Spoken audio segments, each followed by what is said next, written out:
privacy. Wait nga lang kasi, paano, gata lang, magsimula tayo sa kauna-unahan, paano mo nalaman na may nagbubukas na iba ng ano mo?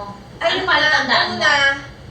Nagugulat ako, may yung mga message sa akin nabasa na. Tapos, sin na. Kaya pag ino-open niya inbox niya, ay kaya laging gawin walang message kasi na-open na. Oo, open na pagbukas ko. O di, sige, sign nga yun na may nag-open. O tapos, Tinignan ko yung sa ano kasi alam ko sa settings nun yung active session. Tinignan ko yung mga device, di ba makikita pa dun kung anong oras yung last access, yung mga ganon. Yun na, iba-iba. Alam ko yun eh. Kinakalikot ko yun tapos isa privacy. Ay, sa settings. Yung pangalawa, kasi nga, baka ako lang, hindi naman talagang may ganon. Kasi iba-ibang account, device.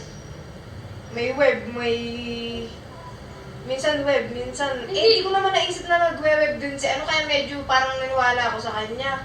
Tapos kaya naisip ko si Bergoy kasi laging web gamit ni Bergoy.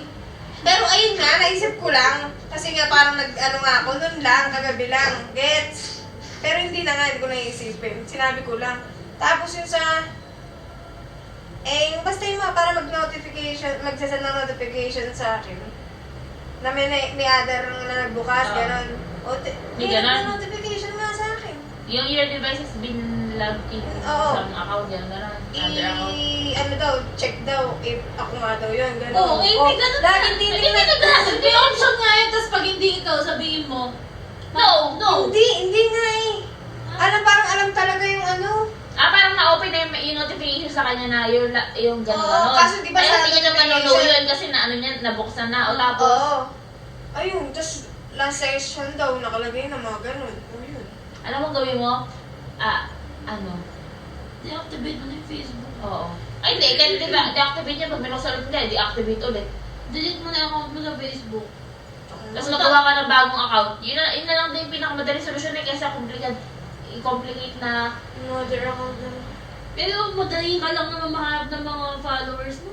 kasi naman kasi gusto doon ng privacy, bibigay mo yung account mo sa ibang tao. Kasi ganyan yung mga jeje mo. Napagdaanan nyo naman yan, sinabi nyo naman Sabi nyo dati, nagsisi ka na ilang linggo ka kamong iyak na iyak dahil Facebook mo. Ibig sabihin na pag ano lang yan, kaya ngayon parang nakapagsisi, di ba? Ikaw din.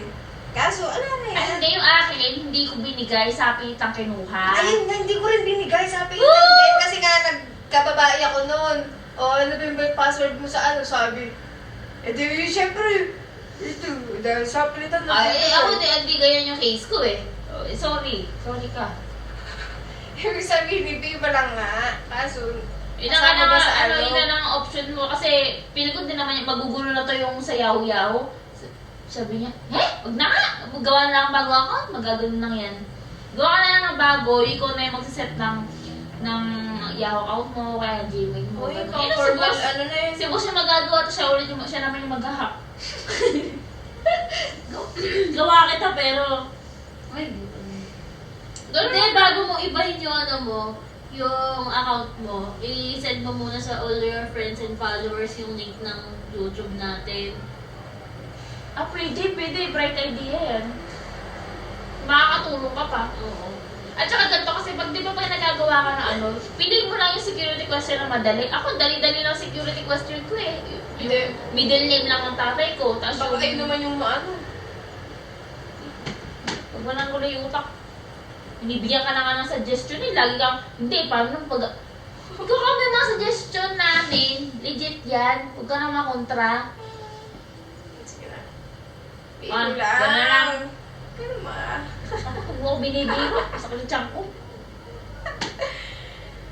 Ayoko naman magbago na ako. Bago na ako ng account. Patutuan ko. Kaya ko. Nagawa ka ng problema na. Binigyan ka ng solusyon. Gagawa ka na ng panibagong problema. Yung maano lang sa ano, may iba yung sabi nyo sa email. Naku, iyo ka na. Nakapagod ng pauwi. Kaso, yung unang password ko ba? Yun yung password ng Yahoo. Ay, hindi ko nga alam sa'yo. Te,